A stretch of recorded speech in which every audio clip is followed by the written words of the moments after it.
श्रीरामं श्रीरामं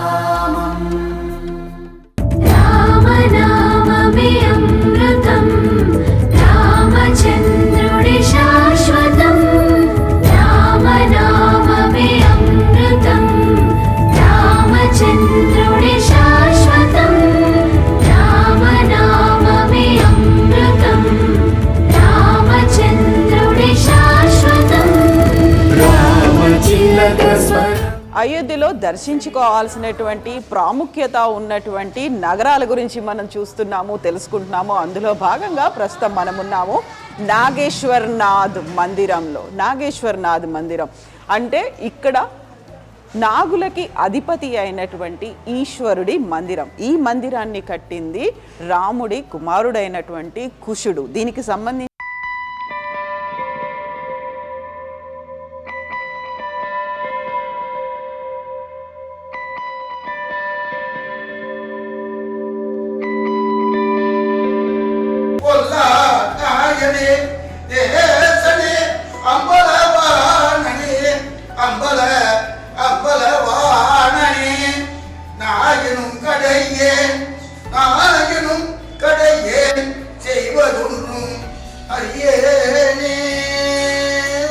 నాగేశ్వర్నాథ్ మందిరం రాముడి కుమారుడు కుశుడు కట్టించినటువంటిది ఈ మందిరం. దీనికి సంబంధించినటువంటి పురాణ గాథ ఒకటి ఉంది.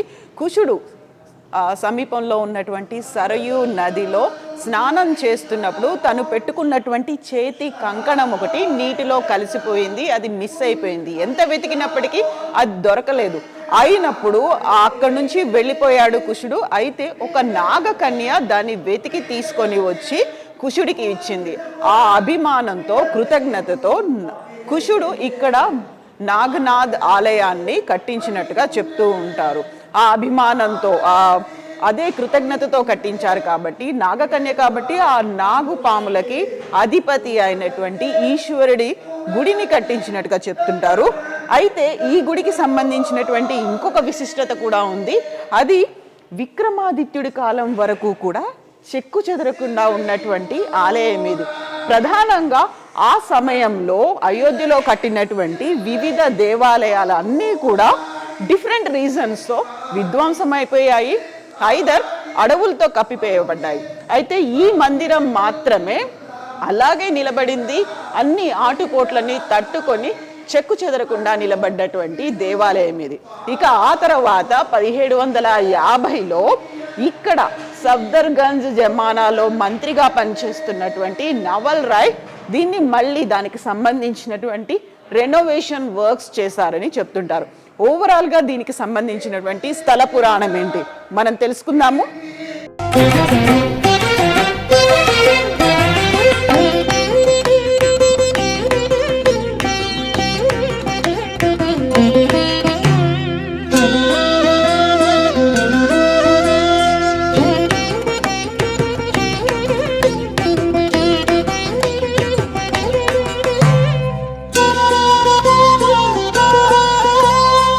నాగేశ్వర్నాథ్ దేవాలయం ఇన్సైడ్ గర్భగుడిలో ఉన్నాము. ఇదే కుశుడు ప్రతిష్ఠించినటువంటి విగ్రహం. ఇక్కడ నాగేశ్వర్నాథ్ అంటే నాగులకి అధిపతి. అందుకే మనకి ఇక్కడ శివలింగం కింద ఉన్నటువంటి బేస్ అంతా నాగ సర్పాలతో నిండినట్టుగా కనిపిస్తుంది. దానికి సంబంధించినటువంటి పురాణాల గాథ ఎలా ఉంది అనేది మనతో పాటుగా ఉన్నారు పండిత్ ఆనంద్ ద్వివేది గారు.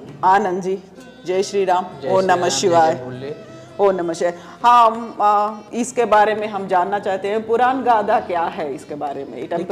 मंदिर की स्थापना जो है श्री राम जी के जो कनिष्ठ पुत्र थे कुश जी महाराज, उनके समय पर हुई थी। एक बार क्या हुआ था कि जब राम जी अपने लोक को जाने लगे तो उन्होंने अपना राज्य जो है अपने जो भाई थे और अपने सारे पुत्रों में विभक्त कर दिया। तो कुश जी को जो है कुशावर्त राज्य मिला। वो वहाँ पर राज्य करते हुए जब इनको काफी समय बीत गया तो इनको मतलब ऐसा महसूस हुआ कि अब हमें एक बार अयोध्या चल करके, बहुत दिन हो गया है, अयोध्या दर्शन करना चाहिए, वहाँ सरयू जी में स्नान करना चाहिए। तो वो अयोध्या आए, उन्होंने सरयू जी में स्नान किया।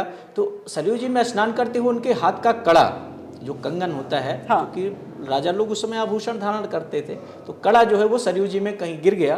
और नाग कन्या कुमुदनी जो है उस समय विहार कर रही थी सरयू जी में, उस कड़े को लेकर के और नागलोक को चली गई। तो जब कुश जी को ज्ञात हुआ कि मेरे हाथ में कड़ा नहीं है, तो उन्होंने ध्यान किया। उनको जब सारी कथा मालूम हुई कि नाग कन्या मेरे कड़े को लेकर चली गई, तो उनको बड़ा क्रोध हुआ। उन्होंने कहा नाग ने मेरे कड़े की चोरी की, इसलिए आज मैं पूरे नागलोक को भस्म कर दूंगा, जिससे कि भविष्य में कोई और इस तरीके का दुस्साहस ना कर सके, चोरी ना कर सके। तो उन्होंने बाण का संधान किया और लोगों को भस्म करने के लिए उद्यत हुए। तो नाग लोग बड़े घबरा गए। उन्होंने कहा अब हमारे प्राणों की रक्षा कैसे हो। तो जो कुमुदनी थी, उसके पिता नागराज कुमुद बहुत भगवान भोलेनाथ के बड़े अनन्य भक्त थे। तो उन्होंने कहा अब हमारे प्राणों की रक्षा सिर्फ हमारे भगवान भोलेनाथ ही कर सकते हैं। उन्होंने भगवान भोलेनाथ से प्रार्थना की, हे प्रभु किसी प्रकार से हमारे प्राणों की रक्षा करिए, किसी प्रकार से हमारे प्राणों की रक्षा कीजिए। भगवान भोलेनाथ प्रकट हुए, उन्होंने कुश जी के क्रोध को शांत कराया। कहा हे कुश जी, इस नागों को आप अभय दान प्रदान करें। ठीक है। तो कुश जी ने कहा महाराज इन्होंने तो हमारे कड़े की चोरी की है, इनको दंड तो कुछ मिलना चाहिए। तो भगवान भोलेनाथ ने कहा इस दंड स्वरूप आप इस कन्या का पाणी ग्रहण कर लीजिए, इसके साथ विवाह कर लीजिए, इसको भी दंड मिल जाएगा और जो है आगे से मतलब आपकी बात भी रह जाएगी। तो उन्होंने कहा ठीक है प्रभु, हम आपकी सारी बात स्वीकार करेंगे, लेकिन उस स्थिति में जब आप नित्य प्रति इस स्थान पर हमें दर्शन दिया करें। तो तब से भगवान भोलेनाथ अपने भक्तों के कल्याणार्थ इस स्थान पर विराजमान हैं और कुश जी को दिए हुए वचन के अनुसार नित्य प्रति यहाँ पर दर्शन होता है। जो है नाग देखिए, चारों तरफ आप देखिए नागों के ऊपर वेष्टित हैं। तो नागों की रक्षा के लिए प्रकट हुए, इसलिए इनका नाम नागेश्वरनाथ। ఇప్పుడు మనం చెప్పుకున్నటువంటి స్టోరీకి ఇది ఇంకొక ఎక్స్టెన్షన్. అదేంటంటే తన కంకణం పోయింది, కుశుడి కంకణం పోయిన తర్వాత అది నాగకన్య కుముదినికి దొరికింది. ఆ కుముదిని ఆ కంకణాన్ని తీసుకొని నాగలోకానికి వెళ్ళింది. అయితే ఇదంతా ఇంటికి వెళ్ళిన తర్వాత, అంతఃపురానికి వెళ్ళిన తర్వాత కుశుడికి తెలిసింది తనకి చేతిలో ఉన్న కంకణం పోయిందని. ధ్యానంతో తెలుసుకుంటే కుముదిని దగ్గర ఉందని. అయితే అది తను కొట్టేసింది అనుకున్నారు, దొంగతనంగా తీసుకెళ్ళిపోయింది అనుకున్నారు. ఈ నేపథ్యంలోనే కుశుడు నాగలోకాన్ని అంతం చేద్దామనుకొని తన అస్త్రాన్ని ఎక్కుపెట్టాడు. అప్పుడు కుముదిని తండ్రి కుముద్ రియలైజ్ అవుతాడు విష్ణువుని, అలాగే శివుణ్ణి వేడుకుంటాడు. అప్పుడు శివుడు ప్రత్యక్షం అవుతాడు. శివుడు ప్రత్యక్షమై ఒకటి చెప్తాడు, ఇప్పుడు తను దొంగతనం చేయలేదు, అలా ఎత్తుకుపోలేదు, కాకపోతే జరిగింది ఇది అని చెప్పిన తర్వాత అప్పుడు ఏం చేయాలి, తన అస్త్రాన్ని మళ్ళీ ఎక్కుపెట్టారు కాబట్టి ఏం చేయాలి అనుకున్నప్పుడు శివుడు తన్ని పెళ్ళాడమని కోరుతాడు కుముదిని. అయితే అక్కడ మాత్రం కుశుడు ఒక కండిషన్ పెడతారు. సో మీరు ఇక్కడ వచ్చినట్టయితే, ఇక్కడ మీరు ఉన్నట్టయితే, ఈ ప్రాంతంలో మీరు వెలిసినట్టయితే నేను కుముదిని పెళ్ళాడతానని చెప్తారు. ఆ నేపథ్యంలోనే శివుడు ఇక్కడ వెలిసారని, అందుకే నాగేశ్వరనాథ్ అనే ఒక పేరు వచ్చిందని. तो इस गाथा के साथ एक और हिस्टोरिक रिप्रेजेंटेशन भी है ना, राजा विक्रमादित्य के साथ और नवल राय जी के साथ भी है ना। जी जी। अब फिर कालांतर में जब अयोध्या फिर कितनी बार बसी और उजड़ी, तो एक बार क्या हुआ, राजा विक्रमादित्य जी विहार करते हुए सरयू तट पर विचरण कर रहे थे। उस समय अयोध्या बिल्कुल वीरान सी थी, यहाँ मतलब सब केवल सरयू जी का जल और जंगल ही हो गया था। तो वो विहार कर रहे थे सरयू जी पर, ऐसे आखेट करते हुए निकले। तो उन्होंने क्या देखा, एक घोड़े पर सवार एक व्यक्ति आ रहा है, बिल्कुल काले कलूटे स्वरूप में, बिल्कुल दैत्य स्वरूप, और वो आता है घोड़े से उतर करके जो है सरयू जी में स्नान करता है, और जब वहाँ से वापस आते हैं तो बिल्कुल देव स्वरूप हो जाते हैं। तो राजा विक्रमादित्य जी को बड़ा आश्चर्य हुआ। उन्होंने कहा प्रभु आप कौन हैं, और आप अभी जब आए थे आपका स्वरूप कुछ और था, इस समय आपका जो स्वरूप है कुछ और है। तो उन्होंने कहा हे राजन, मैं तीर्थराज प्रयाग हूँ, भक्तों के द्वारा छोड़े हुए पाप के प्रभाव से, क्योंकि भक्त बाहर से आते हैं, अपना जो भी पाप किए रहते हैं वो हमारे यहाँ आकर के हम स्नान करते हैं, उतर जाता है, उसके प्रभाव से मैं काला हो जाता हूँ। तो आज रामनवमी का दिन है, आज रामनवमी के दिन जो भी भक्त आकर के अयोध्या, ये अयोध्या है, यहाँ पर जो भी भक्त आज रामनवमी के दिन आकर के सरयू मैया में स्नान करते हैं, उनके सारे पाप जो है हट जाते हैं और वो पुनः अपने निर्मल गति को प्राप्त करते हैं। तो ये रेनोवेशन पुनर्निर्माण नवल राय जी किए हैं। फिर जो है विक्रमादित्य ने जी पूछा महाराज जी, अयोध्या आप कह रहे हैं कि ये अयोध्या स्थान है, यहाँ तो कुछ नहीं है, तो निर्जन है। उन्होंने कहा राजन आप यहाँ पर आप जाइए, आपको एक गौ माता मिलेंगी, वो गौ माता जिस जिस स्थान पर अपना दूध गिराती जाए वहाँ आप उत्खनन कराइए, वहाँ पे आपको मंदिर मिलेंगे और उनका आप पुनर्निर्माण कराइए। तो जो है उसी समय से जो उन्होंने फिर मंदिरों का पुनर्निर्माण कराया। आप ये देखिए मंदिर के चारों तरफ देख सकते हैं जैसे खंभे बने हुए हैं, 32 पुतलियां लगी हुई हैं। ये एक ही शिलापट पे बना हुआ गर्भगृह है भगवान का, ये सब कुछ जी शिला के? एक ही शिलाखंड पर बना हुआ है, कहीं पे कोई ज्वाइंट नहीं है, ओके। अलग से कोई पत्थर नहीं लगाया गया है। मूर्तियां भी उसी पत्थर में तराशी गई हैं, ये खंभे भी उसी पत्थर से तराशे गए हैं। इस प्रकार के उनके समय का, विक्रमादित्य जी के समय का अब केवल 2 मंदिर है, एक यहाँ पर है और एक श्री हनुमानगढ़ी जी पर है। वहाँ भी आप जाके देखिएगा, वहाँ का गर्भगृह भी बिल्कुल ऐसा ही है।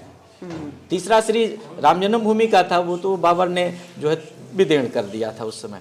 उसमें भी जो खुदाई उत्खनन में जो खंभे मिले हैं, जो मूर्तियां मिली हैं, वो बिल्कुल इसी प्रकार की हैं।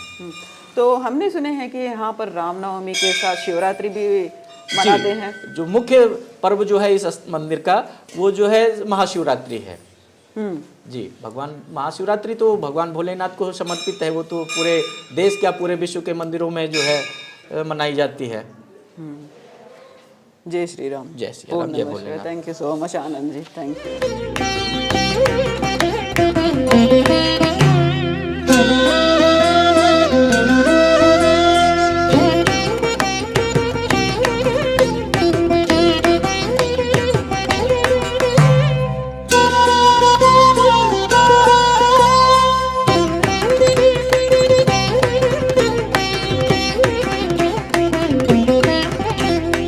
నాగేశ్వరనాథ్ దేవాలయానికి సంబంధించినటువంటి చరిత్ర, రాజా విక్రమాదిత్య కట్టించినటువంటి 3 దేవాలయాల్లో అయోధ్యలో ఉన్నటువంటి రామ మందిరం, ఆ తర్వాత ప్రస్తుతం మనం ఉన్నటువంటి నాగేశ్వరనాథ్ దేవాలయం, లక్ష్మణ్ గారి.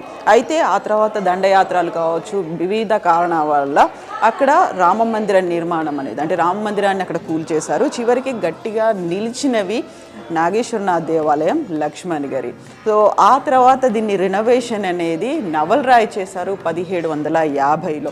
ఇప్పుడు మనం చూస్తున్నటువంటి ఈ నిర్మాణం అంతా, ఇంక్లూడింగ్ లోపల ఉన్నటువంటి స్ట్రక్చరు, కన్స్ట్రక్షన్, ఇవన్నీ కూడా ఒక ఏకశిలతోనే జరిగినట్టుగా చెప్తున్నారు పండిత్ ఆనంద్ జీ. ఇక్కడ ఓవరాల్గా మనం చూస్తున్నటువంటి బ్యాక్ సైడ్ నిర్మాణం అంతా కూడా ఏకశిలతోనే జరిగినట్టుగా చెప్తున్నారు. ఒకే ఒక కొండని తొలిచి కట్టినటువంటి నిర్మాణంగా. అయోధ్యకి వచ్చినటువంటి భక్తులు ఎవరైనా దర్శనం చేసుకోవాలి అనుకుంటే నాగేశ్వరనాథ్ దేవాలయం అయోధ్యకి రామ మందిరానికి అతి సమీపంలోనే ఉంది. సరయూ నది ఒడ్డున ఉంది. ఇక్కడ ఘాట్లు కూడా ఉన్నాయి. నది స్నానం చేసి దర్శనం కూడా చేసుకునే అవకాశం ఉంటుంది. ఇక్కడ రామ్ నవమితో పాటుగా శివరాత్రి ఉత్సవాలను కూడా పెద్ద ఎత్తున నిర్వహిస్తూ ఉంటారు. శ్రీరామ